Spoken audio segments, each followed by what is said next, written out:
The evening sun painted the horizon in shades of orange and purple as hundreds of people filled the bleachers of Pacific Blue Marine Park.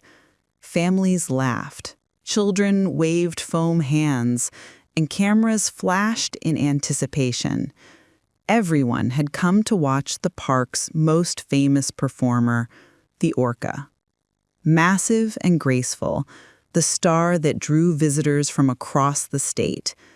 At the center of it all stood Jessica Radcliffe, a 23-year-old Marine trainer whose energy and charm made her an instant favorite.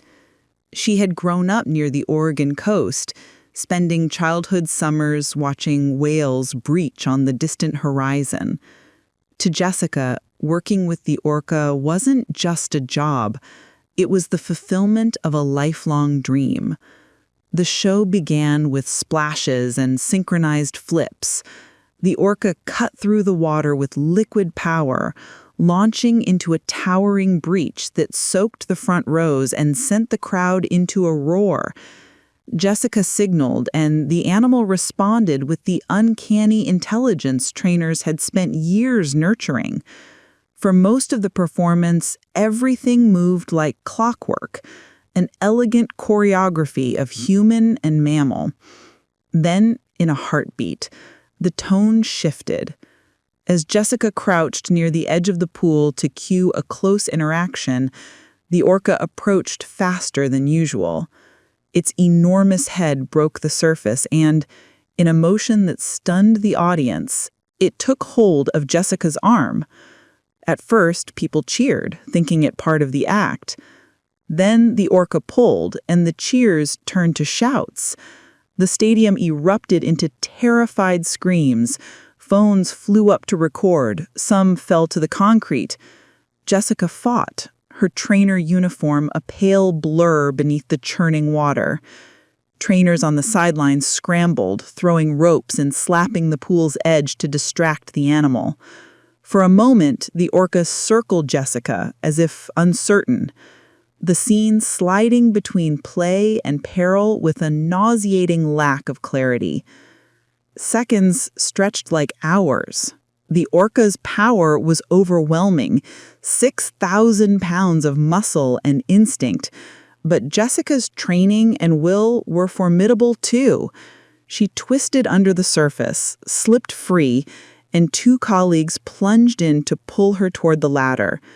Blood mixed with chlorine as they hauled her out. The crowd was frozen in an uneasy silence that hummed with disbelief. Rushed to the hospital, Jessica survived, though her injuries were grave. Footage of the incident exploded across social media, labeled widely as the Jessica Radcliffe Orca attack video. Cable news replayed the frames, and millions argued about what had happened.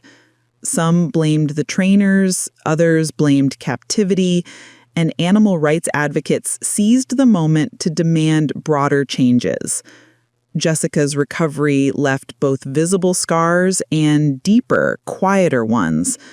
She loved the ocean, had always loved it, but the incident remapped that love. When reporters asked her whether the orca had meant harm, she answered with measured sorrow. It wasn't just the orca. We put a wild animal into our world and expected it to always fit the script. Her words ignited a national conversation about marine parks and the ethics of keeping such intelligent creatures in confinement.